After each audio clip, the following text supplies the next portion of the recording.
Welcome to today's RBB Chat. I'm Carrie Gunther, Sales and Marketing here at RBB. Joining me today is Johnny Vanderford from Lorain County Community College. So BGA Rework can be costly to decide if you should do it, when you should do it on the manufacturing end. So talk about how you work that out and decide, is it worth it? This was actually really exciting when we heard that companies wanted students trained in BGA Rework, because a lot of companies just seem like they're lacking people that are trained in just how difficult this is. So BGA stands for Ball Grid Array. And if this is a chip that usually has like a higher level of functionality, a graphics chip, a central processing unit, CPU, a microprocessor, some random access memory, it's going to be on this BGA chip, where the chip itself has a lot of functionality to it and lots of tiny connections that are an array of solder balls all underneath the chip. Now, the difficult thing in trying to manufacture with this chip is that you can't see the connections. That's the problem with it. You're looking down at a circuit board. Normally you can see solder joints, but these are all underneath the chip.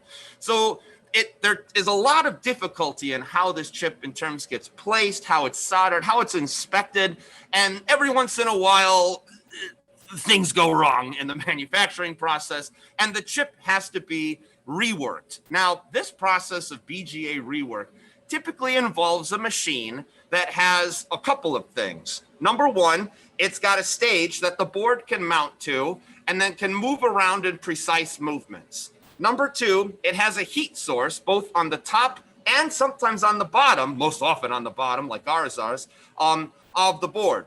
Number three, a vacuum pickup tip that's able to come down to the board, pick up a chip, and then lift it up, or put a chip back down to the board and solder it onto the board.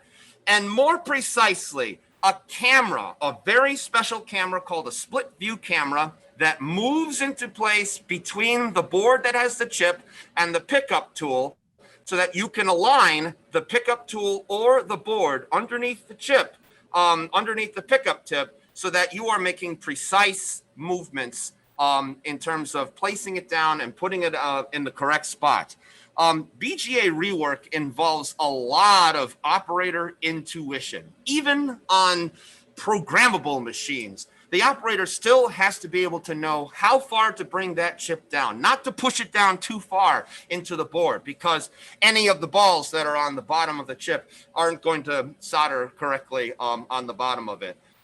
It also commonly involves the use of what's called an X-ray microscope, because we can't actually see with our eyes or with an inspection system, any of the connections. We have to actually use an X-ray microscope to look completely through the chip, so that we can determine whether or not the solder joints have been put down and connected in the right spot. This is something that we actively train students in, very hands-on, using BGAs that have pitches between the balls that are as fine as 1/2 millimeter from one ball to the next ball. Trying to simulate, they're not actually functioning boards, but what we do is we place the board on the machine and have the students either lift a chip up or put a chip back down onto the board. And then we use our creative electron X-ray system to be able to place that board in and train the students of how to look through the chip and actually determine whether or not the chip is connected correctly. Are there bridges of the balls underneath the chip? Are there open gaps where the balls just didn't solder in certain portions of it? Has it been aligned correctly? And most importantly, is there any air voiding or air pockets from the hot air rework process? We're not running it through a long reflow oven that's controlled. This is being run through a different machine, and we want to make sure that there's no or a minimum amount of voiding on the underneath of those solder joints. And this is something, Carrie, that we've actually found a lot of difficulty training in. Potentially something that we've always been interested in is the difference between repair and rework. Some of our repair companies, they get printed circuit boards that have already been in the customer's hands, which means they've been through whatever at that point, spills, physical shock, thermal shock, anything like that.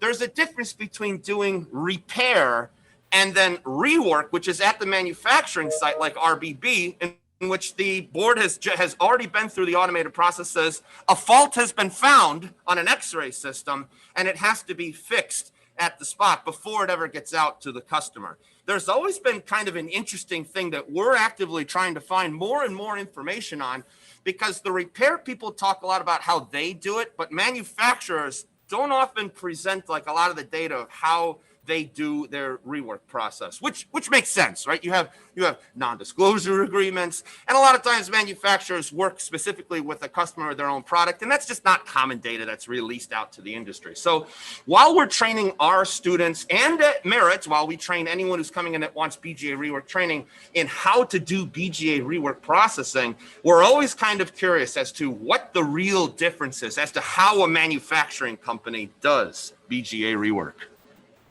Great. Thanks so much for talking with us today, Johnny. We really appreciate it. Yeah.